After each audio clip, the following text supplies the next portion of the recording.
This presentation will teach you how to discover the whole in the literature. In other words, how to make your research important.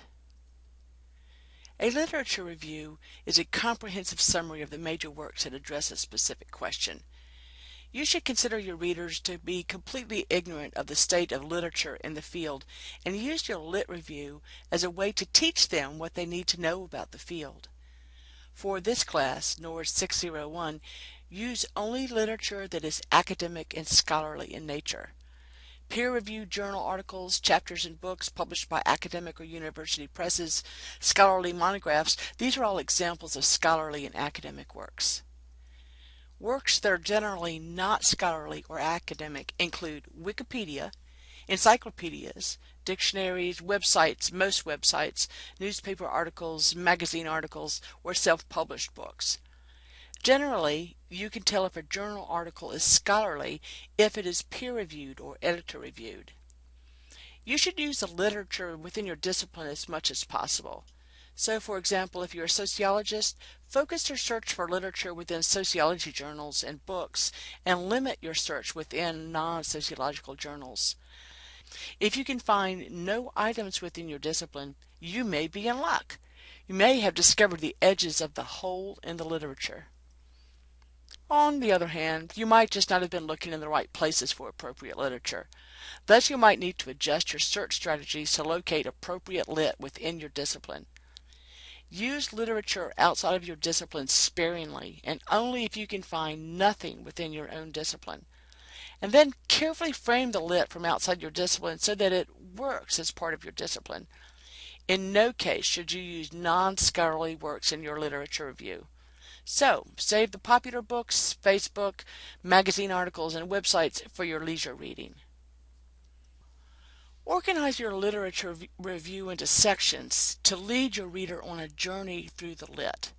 For this class, NORS 601, a lit review should have a minimum of 4 or 5 subsections, and no more than 7 or 8, or 9 if you get really inspired. Start with an introduction to the literature, for example, a statement about the scope of the field and where you'll focus in your lit review. And provide your reader with a roadmap to your lit review. Here's an example of what I mean. First, I give an introductory sentence that introduces my lit review, and then I tell my readers what they're about to read with one phrase for each section. This is the roadmap to my lit review. After you provide your reader with an introduction, which by the way has to be at least 3 sentences but should not be more than a half of a page, organize your lit review into a logical sequence of sections. So sections might include key debates in the field, a comparison of approaches to the topic, important contrasts in the literature review. Here's an example of what I mean. In this paper on water governance, I first outlined the broad contours of the field by writing about water governance across the North. Notice how I group authors who make similar points together in an efficient summary statement.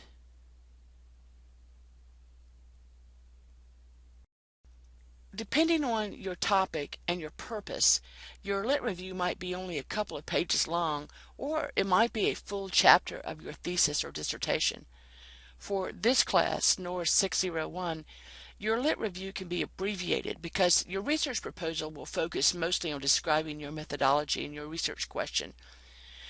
Save the long literature reviews for your thesis or your dissertation because your committee will probably want a very comprehensive lit review. For this class, elaborating your methodology is going to be the most important thing.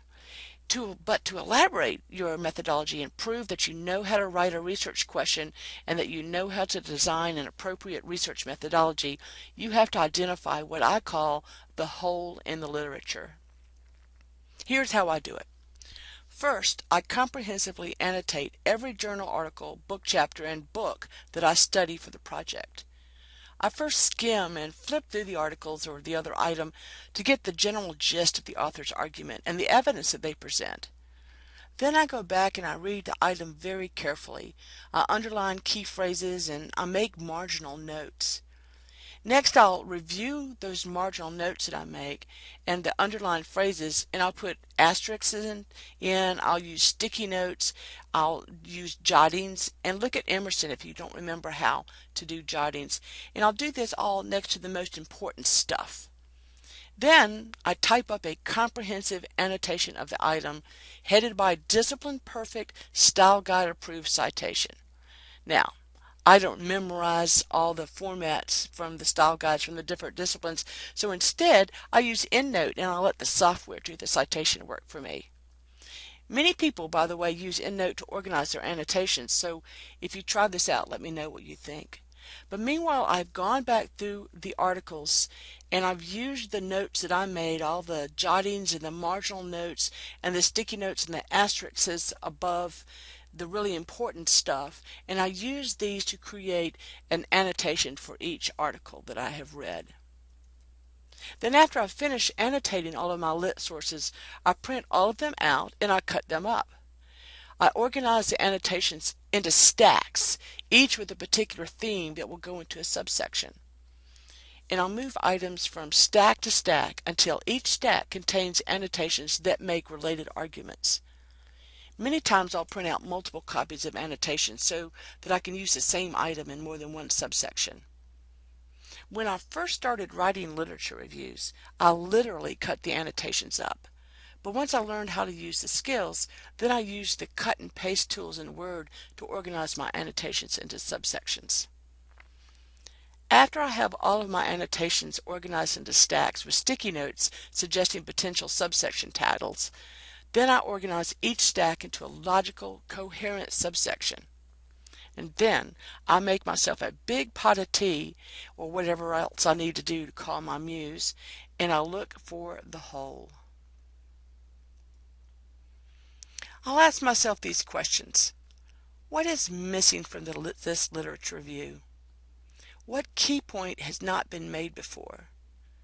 What do I wish I knew about the topic that I could not find in my valiant and comprehensive search of the literature?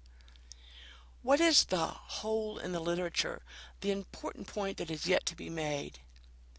What might be my research question, my contribution to this literature? Discovering and elaborating the hole in the literature is how you make your work important. Your research should plug that hole, fill that gap in the literature. Use your literature review as a way to frame all the literature around the hole. Then, in your concluding paragraph of your lit review, draw attention to the hole, to the lack of data, the dearth of research on the specific area that you've identified as the hole. Here's an example of what I mean. Conclude your literature review with a subsection with a heading that tells your reader what's coming up next.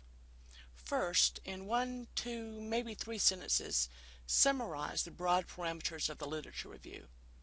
Then call attention to the gap by asking your research questions. Finish your literature review by stating that you're going to answer the questions that you just asked, that your research will plug the hole.